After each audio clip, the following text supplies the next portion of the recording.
Hello! What's going on, y'all? My name is Adrian, and today is the 15th video of Inspirations Really Cool.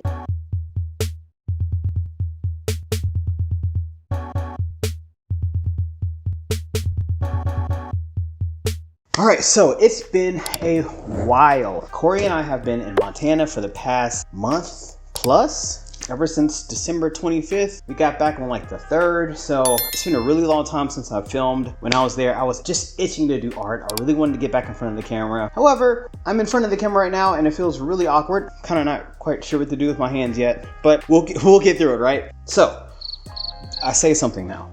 In this video series, I highlight one of my favorite artists here on YouTube. We'll watch a video of them doing something that truly inspired me, and then I'll try to make a version of my own. I'll mostly be staying true to the styles and techniques that they use, but I'll be putting my own, you guessed it, spin on it. And then at the end, I'll do a side-by-side just to see how close or how far away I got from the original. Because, as you know, art is subjective, and we all have a unique point of view. So, the channel we'll be watching today will be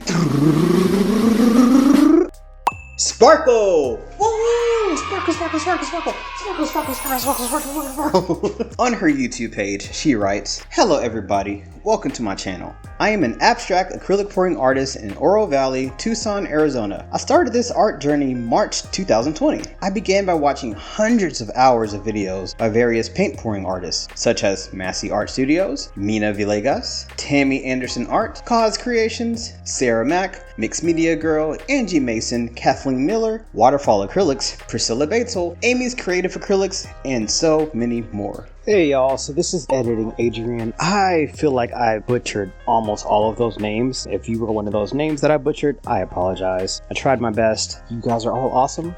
And okay, let's keep going. The aforementioned artists have taught me so much along the way. If you haven't already seen them create amazing art, please check them out and subscribe to their channels. I work with various substrates creating my art. I also use resin to create trays, coasters, and other forms of art. If you like what you see on my channel, please consider subscribing. It's free! Alright, so as per usual, go check out her page, watch a video or two, leave a like or two, and subscribe. So the reason why I chose Lori, aka Sparkle, today is because we as in Corey and I, have been a part of the 1000 Below collaboration family cool thing, I'm not quite sure the name of it, group, the 1000 Below group, for a few months now. Actually, maybe like half a year, I want to say. Every time we're a part of a collab, you know, we watch all the videos in a row, and there's someone that always sticks out, someone that Corey and I cannot forget about, and this person is obviously Sparkle. I mean, first of all, her name is Sparkle. I mean, her name's Lori, but you know what I mean. One of the first things I noticed about her is that she always has a cool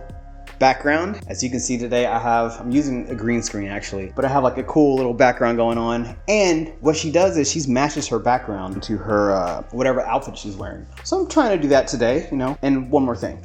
I have this, you've probably seen this before in one of our shorts, but I have this hat right here, this donut hat. I think goes really well with this outfit.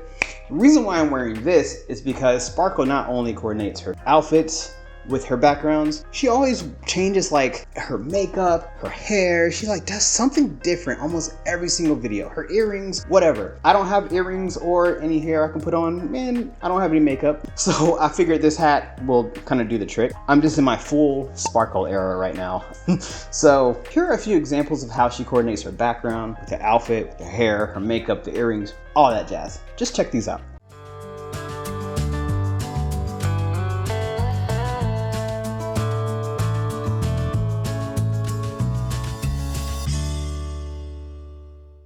I mean, how can you not love that? She's truly someone that just unabashedly walks to the beat of her own drum. And I love that about her. I aspire to be that when I grow up. One day, I'll get there. And another thing about her that I really, really love and inspires me is her strength and tenacity. Without going into too much detail about, you know, her personal business, Sparkle sometimes struggles with some health issues, but she always gets back to it. She's always back in front of the camera. She records, she edits, she posts, she creates her wonderful art. And that's just, that's so inspiring because, well, recently, some of you might know, Corey's mom, unfortunately, she passed away. And so we were up in Montana for a while dealing with the estate, yada, yada, yada. And when I was there, you know, it was tough. We stayed at the house, and honestly, getting back, it feels good to be back, but I feel like I'm still kind of recovering from that. So I don't quite feel like I'm 100%. However, when I think about people like Sparkle who go through struggles, but they still find a way to get back to painting, to get back to just creating, to doing what they love, it inspires me to do the same. So here I am, 10 pounds heavier. Shout out to Montana's food. A lot of snow. We did a lot of eating and sitting. I'm gonna channel some Sparkle energy and just push through. That was a weird noise. And speaking of her coming back and creating wonderful art, here are a few examples of her wonderful art. So there's this one right here that I really, really like. Just love the explosion of colors. It's truly a Sparkle piece. And there's this one right here, which of course has the colors that she's known for, but there's some mixed media to this. There's some added elements in this that just makes it a really unique, one-of-a-kind piece. And then there's this one right here, which is actually what I'm gonna try to create a version of today. And at the end of her videos, there's something that she says that I really, really love, is keep your sparkle on and give it to someone you love. So remember, keep your sparkle on and give it to someone you love. In the spirit of Sparkle, here you go. Sparkle, sparkle, sparkle, sparkle, sparkle, sparkle. Oh my God. All right, so the video we're watching today is called Marble Roll Acrylic Pour for a Cause. In this video, she does a very nice colorful ring pour, and then she just tosses it on the canvas, I think like 3 times. She takes a marble and then just rolls it around and does a cool little design with it. I chose this one because I like the fact that she just throws the paint on the canvas. My inner child just really loves that, so I was like, yeah, I'm gonna do this one. And then plus the marble, you know, I don't have much experience with it. It'd be great to kind of practice again. She's using a 12 by 12 inch canvas. I'll be using this 14 by 14 right here. Backs are taped off. I got my little thumbtacks in there. Her colors are gold, royal purple, white, primary yellow plus an electric lime mixed together, electric purple, razzle dazzle, and white mixed together, powder blue, sapphire, and torque all mixed together. I'll be using 24 karat gold right there. I think this is by DecoArt. I'll be using white as well, just a titanium white from Amsterdam. I'm using a metallic metallic orange from Artist Loft. I'm using Ultramarine by Amsterdam, I think. I'm also going to be using a blue flash by FolkArt and an Aqua flash, also by FolkArt. All right, so the video is going to be playing on one of these 4 corners over here. Wish me luck, get your sparkle on. Let's give it a go. All right, so in the spirit of Sparkle, I'm going to change my hair. And by change my hair, I mean I'm going to take off this hat because it blocks the upper camera over here. And I'm going to put on some new hair. There we go. All right, Sparkle, I have my marble, got my paints. Oh, I need a cup. 1 second. All right, got my cup. Okay, what do we have? All right, so we're making our cups. It's sped up a lot, so I might have to pause that at some point. But I'm going to start with my gold. Her rings aren't very big. They're not very big. Her rings aren't that big, so I'm going to keep mine fairly small as well. Next, we're going to do metallic orange. I feel like orange and gold pair well enough so they don't make that typical brown that you get a lot of times. Whenever you, I did the Corey thing. They don't make that brown that you get like when you mix orange with almost anything. I'm going a little risky with this ultramarine next to the orange, but I think it'll work out. All right, so she's done stacking. I'm going to pause it right there. So next I'm going to do this blue flash. Already see some of that shine in there. Just love the flash colors. All right, next we're going to do this aqua flash, which is really close to the blue flash. This aqua obviously has some blue in it. If you can see, these are almost like, not the same color, but they're definitely next to each other on the color wheel. And then I'm going to do a little bit of this white in between. Just a touch of white. All right, and then I want to change up my order a little bit. So if I did it like this the first time, I'm going to start with the orange this time.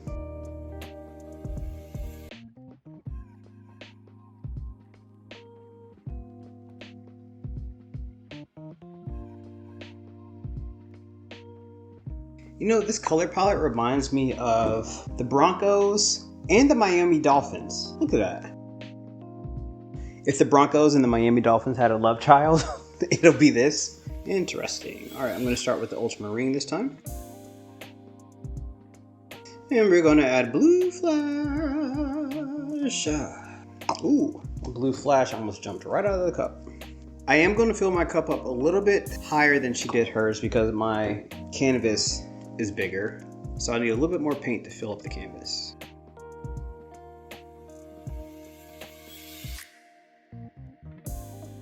All right, now I'm going to start with Aqua.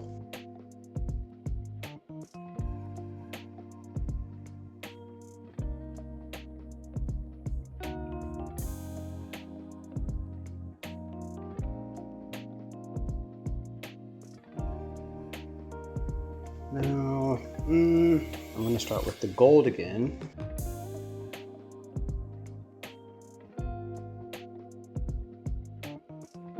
Just a little bit of orange. I'm a little worried about the orange. I think I should have put white in between each ring of orange.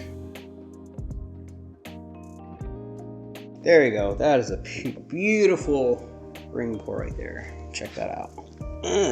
All right, so what is next? Looks like she has a pillow paint down. I'm going to use this right here, which is just more of my Amsterdam titanium white. It's a little thicker than the rest of these paints, like just a little bit. This one's just mixed with Floetrol, gloss pour medium. Actually, all of these are mixed with the exact same thing. Ooh. Something about spilling so much paint on the canvas, I feel naughty. Like I feel like I'm going to get in trouble for just throwing paint down, you know? I know that's a part of the process, but the little kid in me is like, ooh, like where's mom? She's gonna see me. She's gonna yell at me. Don't tell dad. Okay, blow out some of these bubbles. Pop some of these bubbles. If I were blowing the bubbles, I'd be, you know, down there blowing it, but you know what I mean. It's been a while, guys. It's been a while. It's been over a month since I've done this. Actually, that's a bit of a lie. Last night, I did a little bit of painting just because I just wanted to scratch that itch. So I'll show you those right there and right there. Pretty good. Found this color palette on Google. I really liked it, and so I made 2 pieces with that. I'm thinking I'm going to make a third and try to make it like a little collection. But yeah, so I did get a little bit of practice in last night. It's been so long since I painted. I just had to. I had to. Put in the comments if you know exactly what I mean. If you haven't painted for a while, there's just something in you that just like doesn't feel complete, you know? It feels like you need to throw paint on the canvas. All right, Sparkle, what is next? 1 throw, 2 throws, 3. All right.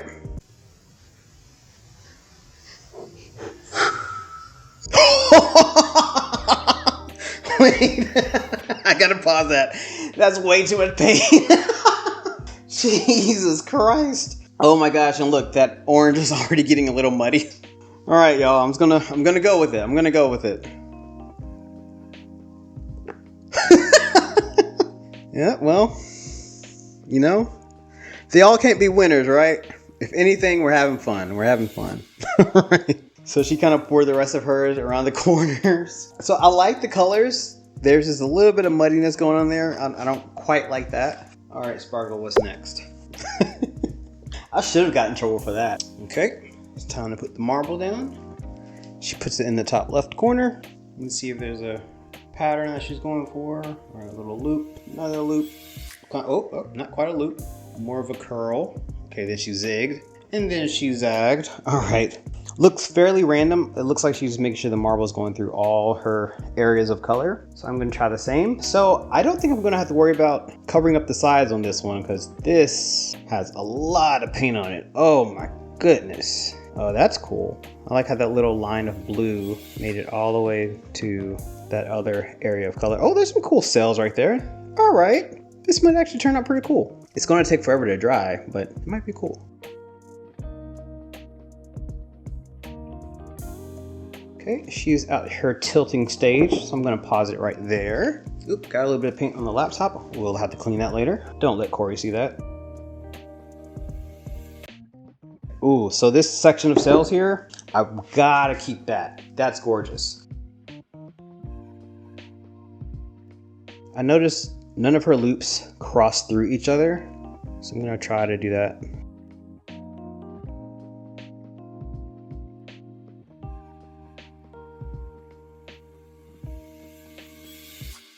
Oh, I know I keep stopping, but that moment right here, right there, something about that just reminded me of bodies of water you find in like caves. Fun fact, on our way back home from Montana, we stopped in Tennessee to see the long lost river, underwater river, lost cave river, right here. We saw that, and at the very end of the tour, you walk through all the caves and stuff, see all the cool rock formations, and you see this body of water at the bottom in the cave, and it is so beautiful. It's just peaceful and just it felt otherworldly. It's just amazing what nature can create. All right, I actually think I like this. I kind of like the composition already too, so I'm gonna take it out now and I'm gonna stretch a little bit, but I'm gonna try to stretch without ruining what I have here. I think this is pretty darn cool. All right, so we're stretching. I love that big purple section she has in hers. Definitely want to keep this bottom right corner. So I'm going to take care of this little section first. Oh, don't lose it. Don't lose it. Oh, okay, there we go. Almost lost that little underwater oasis that I created. Now, I want this back corner to get covered, but I don't want to lose what I have. So I'm going to go very slow. Actually, I'm going to help it out a little bit. Add some paint there. So I can run a little faster. That did not really help. Okay. I'm gonna listen to my gut. My gut tells me to not go any further to that corner. All right, so I want to bring out this bottom right corner a little bit more. Maybe run this corner off a bit. Ooh, I'm loving the composition Sparkle's getting over there. That's cool. That green she added was a nice touch. All right, I'm gonna bring it back a little bit. I want it to be a little bit more centered. So far, I think I really love this. I'm going to stop right there. I'm going to touch up the sides. I'm going to get in, show you the wet shot, and we're going to see how close or how far away I got from the original. All right, y'all. So here's the finished wet product right here. So as you can see, I put way too much paint in the cup. I put way too much paint down as a pillow paint, but you know, it is what it is. I'm definitely going to have to go through, scrape all of this extra paint up, put it in this cup here, and just use it as a runner. We like to do that. We like to save as much paint as we can. So I'm looking at sparkles, and my first thought is these are not alike at all. I mean, if you were to look at these, you probably wouldn't realize we did the same technique. I got way far away from the original. The first thing I'm noticing is just the way our lines move. Mine look more like something you see in water or air. They kind of have a longer continuous swirl. I kept a lot of the original swirl. I didn't stretch as much. Hers, she stretched more than I did, and you can tell because those lines just have so much activity. They almost look like geodes. Something you find in rocks, something you find if you go excavating. It has like a nice, like an earthy vibe to it, a little bit more jagged. There's a lot more, I guess you could say, interest in hers. Another thing I noticed is that I got a little bit of cell action here. That's really cool. I really like this part. Try to keep most of that in the center. And then this is probably my favorite little cell action here. That was a huge surprise. I had a hard time stretching this out while keeping that on there. I wish I kept more on there, but I'm okay with how it turned out. Now if you look at Sparkle, something that I really love is that blue kind of river she has in the middle with a little bit of lime that's poking right there. It's that green is really standing out to me. It's speaking to my heart. I love the dark richness of the purple that she has on the bottom there. Another thing I like about her piece is that it's very balanced. There are a lot of colors, a lot of action on here, but they all kind of play off of each other. There's nice balance. If you look in the top right corner of hers, that's probably my favorite part. Yes, it doesn't have the green that I like, but that cool little shape that it's making, something about that just feels really interesting. I keep coming back to that spot. It's drawing me to it. It almost looks like an owl a little bit. The two little eyes and the ears, and I don't know. Let me know what you see in there. Go here at mine. I am a fan of this kind of like layered look I got here. You can see that some of these paints were a little bit more transparent than the rest. So you can see some of the color showing through. Like there's gold and orange on the top here, but you see the greens and the blues showing up at the bottom there. I love this little shape here. There's something weird about that, but I really enjoy it. You can see here, this is where I picked up the marble. I should have done like Sparkle and let it roll all the way off the side. I might actually go in and touch that up, maybe swirl it out a little bit more. It looks a little rough. It sticks out to me compared to the rest of this piece. I'm also not a huge fan of the little bit of muddiness that I got with the orange mixing in with the blue and the green. Kind of got a little muddy for me. However, I think this is cool. I think Sparkle's piece is fun and exciting, just like she is. And yeah, I'm gonna let this dry for a few days and I'll show you how it turned out. All right. So here is the mostly dried version. I am pleased with this. Love the cool little shapes that I made. I like this section. The middle just kind of reminds me of a butterfly or like even a flower. I love the little golden glaze I got on top of the paints over here. That's really nice. The corners I had to touch up. I had a little bit of paint left over and I just poured them on the corners because they got a little dirty looking, so I wanted them to look more uniform. However, there is some muddiness to this. If you knew the colors that I used to make this, you will see the muddiness. If you were just to see this without knowing the process, you would think it was on purpose. And I'm really excited about these cells I got. It looked like I almost swiped right there. That's awesome. And that little nebula right here by itself, really cool. I got a little bit right there. This is where the marble rolled off, or where I picked it up. And so I went back over and kind of added a couple more swirls to make that sort of work more, to look less accidental. Overall, I think I'm pretty happy with this. I would try this again. But yeah, go check out Sparkle if you haven't already. Thank you for watching, and bye.